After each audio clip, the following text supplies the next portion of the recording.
Hello everyone, आप सबका बहुत बहुत स्वागत है। आज हमारी हिंदी की 4th क्लास है जिसमें हम डिस्कस करेंगे सर्वनाम। पिछली कक्षाओं में हमने वर्णमाला और संज्ञा को डिस्कस किया था, तो आज का जो हमारा टॉपिक है वह है सर्वनाम। चलिए स्टार्ट करते हैं। सर्वनाम तो वे शब्द जो संज्ञा के स्थान पर प्रयुक्त होते हैं सर्वनाम कहलाते हैं। हम सर्वनाम किसे कहेंगे? तो वे शब्द जो संज्ञा के स्थान पर प्रयुक्त हों सर्वनाम कहलाएंगे। अब जैसे राम अच्छा छात्र है और राम की जगह हमने कह दिया वह विषयों को समझने पर ध्यान देता है, तो वह शब्द जो हुआ वो सर्वनाम होगा। जैसे हम कहेंगे मोहन इधर आओ और इसके स्थान पर कह दें तुम इधर आओ, तो तुम जो शब्द है वही है सर्वनाम। तो संज्ञा के स्थान पर जो शब्द प्रयुक्त होते हैं सर्वनाम कहलाते हैं। राम कैसी संज्ञा है? व्यक्तिवाचक संज्ञा। व्यक्तिवाचक संज्ञा इसके स्थान पर हमने प्रयुक्त कर दिया वह, तो ये हो गया सर्वनाम। सर्वनाम शब्दों जो होते हैं सर्वनाम वो संज्ञा शब्दों की पुनरावृत्ति को रोकते हैं। जो सर्वनाम का प्रयोग क्यों होता है? विशेषज्ञों ने इसका प्रयोग क्यों किया कि जो भाषा है हमारी उसमें बार बार हम नाम किसी का ना लें, सरलता हो हमें बोलने में, तो इसलिए सर्वनाम का प्रयोग किया गया। सर्वनाम शब्दों में लिंग परिवर्तन नहीं होता है, यानी कि लिंग के कारण परिवर्तित नहीं होते। सर्वनाम का संबोधन नहीं होता। जैसे सर्वनाम होते हैं मैं, तो हे मैं इधर आओ, और अगर संज्ञा का संबोधन होता है जैसे हे राम, तो सर्वनाम का संबोधन नहीं होता है, ये बात याद रखेंगे। और सर्वनाम को संज्ञा प्रतिनिधि भी कहते हैं। संज्ञा प्रतिनिधि, ये नोट कर लीजिएगा, सर्वनाम को संज्ञा प्रतिनिधि भी कहते हैं। तो सर्वनाम समझ गए होंगे आप। वे शब्द जो संज्ञा के स्थान पर प्रयोग हों सर्वनाम कहलाते हैं। सर्वनाम के 6 भेद हैं: निश्चयवाचक सर्वनाम, अनिश्चयवाचक सर्वनाम, संबंधवाचक सर्वनाम, प्रश्नवाचक सर्वनाम, निजवाचक सर्वनाम और पुरुषवाचक सर्वनाम। पुरुषवाचक सर्वनाम को हम लास्ट में पढ़ेंगे क्योंकि इसमें हमें बहुत डिटेल से पढ़ना है। तो ये सर्वनाम के कितने भेद हैं? 6 भेद हैं। सर्वनाम के 6 भेद हैं: निश्चयवाचक सर्वनाम, अनिश्चयवाचक सर्वनाम, संबंधवाचक सर्वनाम, प्रश्नवाचक सर्वनाम, निजवाचक सर्वनाम और पुरुषवाचक सर्वनाम। तो पहला निश्चयवाचक सर्वनाम समझने से पहले हम मूल सर्वनामों को समझ लेते हैं। मूल सर्वनाम शब्दों की कुल संख्या 11 है। हमारे कौन कौन से मूल सर्वनाम है और इन्हीं से फिर अन्य सर्वनाम बन जाते हैं। तो मूल है ये मैं और तू, ये पुरुषवाचक सर्वनाम है। जो और सो संबंधवाचक सर्वनाम है, ये लिंक करते हैं, जोड़ते हैं वाक्यों को, 2 वाक्यों को जोड़े संबंधवाचक सर्वनाम कहलाएंगे। आगे अभी डिस्कस करेंगे। यह और वह निश्चयवाचक सर्वनाम है। कोई और कुछ अनिश्चयवाचक सर्वनाम है। आप निजवाचक सर्वनाम है। कौन क्या प्रश्नवाचक सर्वनाम है। तो टोटल आपके 11 मूल सर्वनाम हो गई है। तो इन्हीं से अन्य सर्वनाम बनेंगे, लेकिन मूलतः कितने सर्वनाम है? 11। मैं, तू, जो, सो, यह, वह, कोई, कुछ, आप, कौन, क्या, तो ये आपके मूल सर्वनाम है। पहला है निश्चयवाचक सर्वनाम। तो जैसा नाम से ही प्रतीत हो रहा है, निश्चय यानी किसी वस्तु को निश्चित वस्तु का बोध कराएं तो वह निश्चयवाचक सर्वनाम कहलाएगा। यह किसी निश्चित व्यक्ति या वस्तु का बोध कराता है। इसे संकेतवाचक सर्वनाम भी कहते हैं, यानी कि संकेत करने के लिए इसी सर्वनाम का प्रयोग किया जाता है। जैसे इंग्लिश में आप पढ़ते हैं दिस दैट, दीज दोस, तो यह मेरी पुस्तक है। तो यह शब्द क्या हुआ? निश्चयवाचक सर्वनाम, यानी कि हमें पता है यह, ये, वह, वे, ये क्या है? निश्चयवाचक सर्वनाम है। ये आपके निश्चयवाचक सर्वनाम है। यह, ये, वह, वे, ये समीपवर्ती, ये दोनों कैसे होंगे? समीपवर्ती। पास रखी हुई चीजों के लिए यूज करते हैं दीज और दिस का, दीज और दिस का पास रखी चीजों के लिए प्रयोग करते हैं, दैट और दोस का दूरवर्ती चीजों के लिए। तो वैसे ही ये है समीपवर्ती सर्वनाम, यह और ये समीपवर्ती निश्चयवाचक सर्वनाम है और ये दूरवर्ती निश्चयवाचक सर्वनाम है। जब इन सर्वनामों को बोलेंगे तो हमें पता चलेगा कोई वस्तु दूसरी दूर रखी है, उसकी ओर हम संकेत कर रहे हैं। जैसे पास रखी है तो यह मेरी पुस्तक है, और बहुत सारी पुस्तकें हैं तो ये मेरी पुस्तकें हैं। वह उसकी मेज है, दूर की तरफ इशारा कर रहे हैं, दूर की तरफ संकेत कर रहे हैं, तो निश्चयवाचक सर्वनाम ये दूरवर्ती हुआ। वे तुम्हारे लोग हैं, तो निश्चयवाचक सर्वनाम ये दूरवर्ती हुआ। तो निश्चयवाचक सर्वनाम को आप समझ गए होंगे। किसी निश्चित व्यक्ति या वस्तु का बोध कराता हो उसे निश्चयवाचक सर्वनाम कहेंगे। एक बात नोट और कर लेंगे इसमें, यदि सर्वनाम के साथ संज्ञा शब्द आ जाए तो सार्वनामिक विशेषण हो जाएगा। सर्वनाम के साथ तुरंत बाद संज्ञा आ जाए, यहां पर सर्वनाम और तुरंत बाद संज्ञा। अभी जो हमने निश्चयवाचक सर्वनाम पढ़ा था, यह है मेरी, तो इसमें दोनों क्या थे, पास पास क्या थे, सर्वनाम, और ये भी क्या था, सर्वनाम। तो जब पास पास सर्वनाम हो ऐसे तो वो निश्चयवाचक सर्वनाम में आएंगे। ये मेरी, ये और मेरी, ये भी सर्वनाम, ये भी सर्वनाम। वह उसकी, ये भी सर्वनाम, ये भी सर्वनाम। वे तुम्हारे, तो वे सर्वनाम है और तुम्हारे भी सर्वनाम है। इस डिफरेंस को आप समझेंगे। सर्वनाम पास में हो तो निश्चयवाचक सर्वनाम होगा, और सर्वनाम के तुरंत बाद संज्ञा आए तो वो है सार्वनामिक विशेषण बन जाएगा।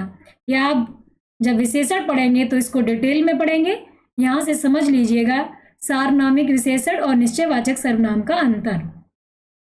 यह पेन मेरा है, तो यह क्या हुआ, सर्वनाम। पेन क्या है, संज्ञा। तो सर्वनाम के तुरंत बाद संज्ञा आए तो वहां पर जो सर्वनाम होता है वो सार्वनामिक विशेषण बन जाता है, एक विशेषण की तरह कार्य करने लगता है। विशेषण क्या होता है, जो किसी की विशेषता बताए। यह कुत्ता मेरा है, तो यह के तुरंत बाद सर्वनाम संज्ञा आया, यह सर्वनाम है और ये संज्ञा है।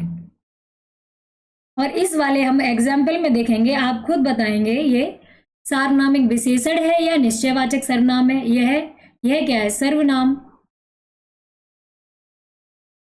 और मेरा क्या है, सर्वनाम। तो क्या हो गए,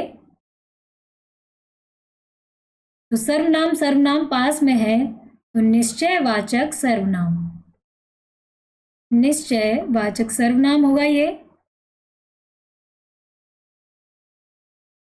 तो याद रखेंगे, सर्वनाम का पड़ोसी सर्वनाम हो तो वह निश्चयवाचक सर्वनाम हो जाता है, और सर्वनाम का पड़ोसी संज्ञा हो तो वह सार्वनामिक विशेषण बन जाती है, सार्वनामिक विशेषण बन जाती है। अब आप डिफरेंस इसके समझ गए होंगे, विशेषण।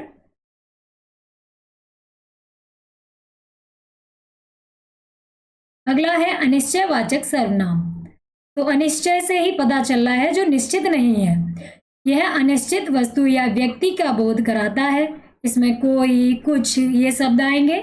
कोई प्राणिबोधक होगा, वस्तुबोधक है कुछ। एग्जाम्पल देखेंगे हम, दाल में कुछ काला है, तो वस्तुओं के लिए प्रयोग करेंगे कुछ, और कोई प्रयोग करेंगे प्राणियों के लिए। मैं कुछ लाया हूं, तो कुछ क्या है, वस्तु है, तो मैं कुछ लाया हूं मतलब पता नहीं है, तो इसलिए हो गया ये अनिश्चयवाचक सर्वनाम। कोई आया है, तो हमें निश्चित नहीं है कौन आया है, तो ये किस में आएगा, अनिश्चयवाचक सर्वनाम में। कोई हंस रहा है, हमें नाम नहीं मालूम, कोई हंस रहा है, तो अनिश्चयवाचक सर्वनाम। कोई आ रहा है, अनिश्चयवाचक सर्वनाम। यहाँ से आप अनिश्चयवाचक सर्वनाम को अच्छी तरह समझ गए होंगे। चलिए आगे बढ़ते हैं। प्रश्नवाचक सर्वनाम। तो जिस सर्वनाम से प्रश्न का बोध हो उसे प्रश्नवाचक सर्वनाम कहेंगे। जैसे कौन, क्या, कैसे, ये शब्द आएंगे इसमें प्रश्नवाचक सर्वनाम में। कौन प्राणिबोधक है और वस्तुबोधक क्या है। वह क्या चाहता है, यह काम कैसे हुआ, तो प्रश्न की तरह प्रयोग करते हैं तो प्रश्नवाचक सर्वनाम कहलाएंगे। यहाँ कौन है जो हमें नहीं जानता, तो ये प्रश्नवाचक सर्वनाम में आएंगे। और बनाइए एग्जाम्पल आप। यह किसकी पुस्तक है? किसकी, तो जो किसकी शब्द है वो प्रश्नवाचक सर्वनाम होगा। यह किसकी पुस्तक है? दूध में क्या गिर गया है? दूध में क्या गिर गया है? आप भी सेंटेंस बनाइए इसके। यह काम कैसे हुआ? यह काम कैसे हुआ, तो कैसे शब्द, क्या शब्द, ये प्रश्नवाचक सर्वनाम में आएंगे। आपका क्या नाम है? आपका क्या नाम है? ये प्रश्नवाचक सर्वनाम में आएगा। तो प्रश्नवाचक सर्वनाम में कौन, क्या, कैसे ये शब्द आए तो वो प्रश्नवाचक सर्वनाम कहलाते हैं। जिस सर्वनाम से प्रश्न का बोध हो वह प्रश्नवाचक सर्वनाम कहलाएगा। अगला है आपका संबंधवाचक सर्वनाम। तो पूरी डेफिनेशन जो है वो इसके नाम में ही छुपी है, संबंधवाचक सर्वनाम। तो जो वाक्यों में शब्दों को पारस्परिक संबंध प्रकट करें संबंधवाचक सर्वनाम कहलाते हैं। यानी कि जो दो उपवाक्यों को जोड़े तो वो संबंधवाचक सर्वनाम, यानी कि संबंध बना रहे हैं, जोड़ रहे हैं उन्हें, तो संबंधवाचक सर्वनाम कहलाएंगे। जो, सो, जैसे, वैसे ये शब्द संबंधवाचक सर्वनाम में आएंगे। जैसे हमने कहा जो मेहनत करेगा सो मीठा फल खाएगा, तो जो और सो क्या हुए? संबंधवाचक सर्वनाम। वह लड़की आई थी जो कल, वह लड़की जो कल आई थी वो बहुत सुंदर थी। ये शब्द संबंधवाचक सर्वनाम में आएंगे। और एग्जाम्पल लिखिए। जैसा करोगे वैसा भरोगे। जैसा करोगे वैसा भरोगे। तो ये दो उपवाक्यों को लिंक कर रहे हैं। उपवाक्य क्या होता है? जो छोटे वाक्य होते हैं जो पूर्ण नहीं होते उन्हें हम उपवाक्य कहते हैं। इनका पूरा अर्थ नहीं होता। जैसे हम केवल इसको बोले जैसा करोगे तो इसका कोई अर्थ नहीं हुआ पूरा, ये पूर्ण नहीं है वाक्य, तो ये क्या है? उपवाक्य है। दो उपवाक्यों को जोड़ने वाले जो शब्द होते हैं वो संबंधवाचक सर्वनाम कहलाते हैं। जैसा करोगे वैसा भरोगे। और बनाइए। जैसा देश वैसा भेष। जैसा देश वैसा भेष। जिसकी लाठी उसकी भैंस। जिसकी लाठी उसकी भैंस।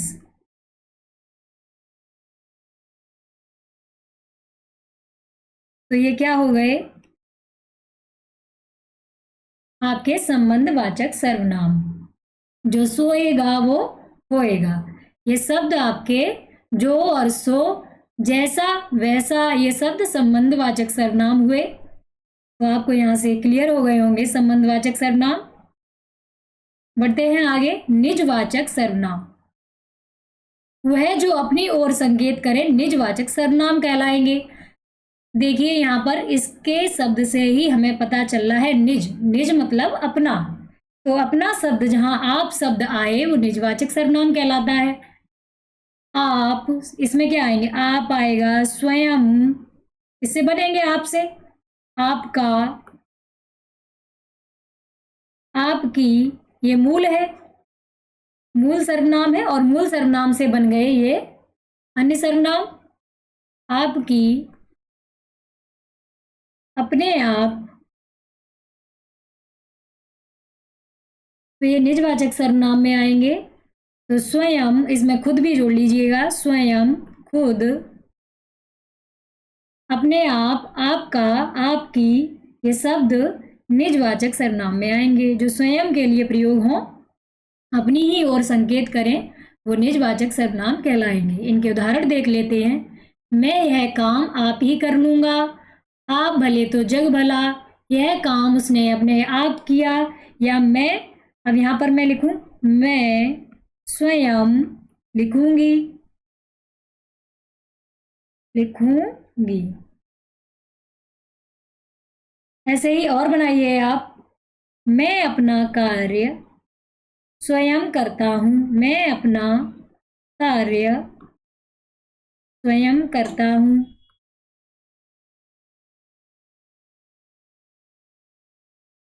वैसे वह खुद पर भरोसा करती है, तो खुद जो शब्द हुआ वो निजवाचक सर्वनाम होगा। वह खुद पर भरोसा करती है। तो इस तरह आप समझ लेंगे निजवाचक सर्वनाम को। जो स्वयं की ओर संकेत करें वो निजवाचक सर्वनाम कहलाते हैं। यहाँ आप ये सर्वनाम के रूप ये समझ गए होंगे। आप मूल सर्वनाम है और इससे बन गए स्वयं, खुद, आपका, आपकी, अपने आप, ये निजवाचक सर्वनाम में आएंगे। चलिए आगे बढ़ते हैं। पुरुषवाचक सर्वनाम। तो पुरुषवाचक सर्वनाम पुरुषों के नाम के बदले आते हैं। पुरुषों के यहाँ केवल पुरुष से मतलब नहीं है, यहाँ प्राणियों से मतलब है, यानी स्त्री व पुरुष दोनों। स्त्री व पुरुष यानी किसी व्यक्ति से हम बात कर रहे हो तो उसमें आएंगे पुरुषवाचक सर्वनाम। पुरुष से स्त्री व पुरुष दोनों का बोध होता है। इनमें आएंगे जैसे मैं, तुम, यह, वह, आप आदि, ये सब पुरुषवाचक सर्वनाम में आएंगे। चलिए आगे बढ़ते हैं, इनको हम डिटेल में समझ लेते हैं। पुरुषवाचक सर्वनाम के 3 प्रकार होते हैं: उत्तम पुरुष, मध्यम पुरुष और अन्य पुरुष। उत्तम पुरुष, मध्यम पुरुष और अन्य पुरुष। इंग्लिश में हम जैसे पढ़ते हैं फर्स्ट पर्सन, सेकंड पर्सन और थर्ड पर्सन। तो फर्स्ट पर्सन इसमें उत्तम पुरुष, जिसमें आई भी आते हैं, जिसमें इसमें है मैं और हम। किसी बात को बोलने वाला वक्ता उत्तम पुरुष कहा जाएगा। और मध्यम पुरुष जो सुनने वाला हो, श्रोता, और अन्य पुरुष जिसकी हम बात कर रहे हो।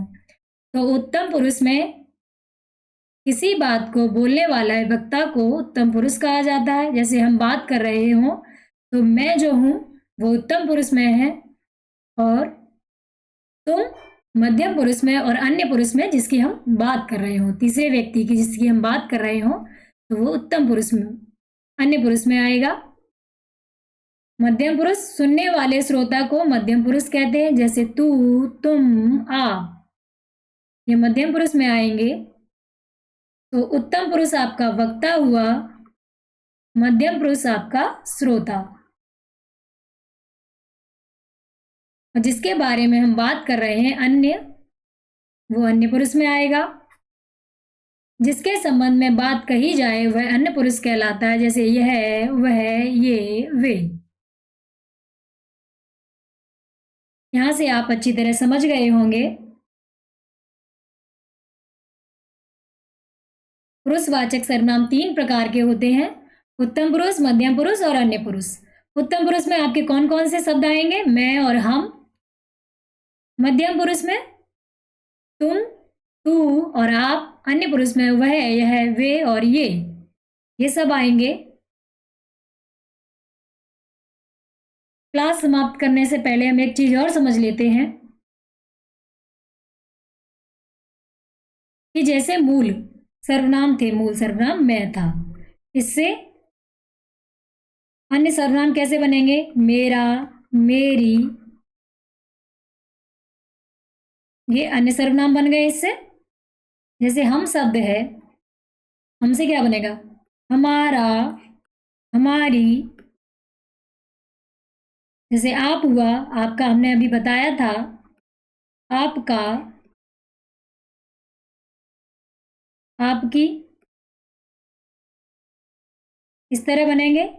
जैसे तुम से बनाए हम तो तुम्हारा, तुम्हारी।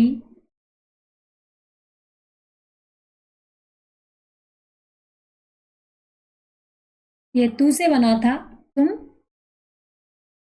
तो मूल सर्वनामों से इस तरह अन्य सर्वनाम बनते हैं। तो आज की क्लास यहीं समाप्त होती है। आपको क्लास पसंद आई हो तो लाइक, शेयर एंड सब्सक्राइब अवश्य करें। मिलते हैं अगली क्लास में। आप सभी का बहुत बहुत धन्यवाद।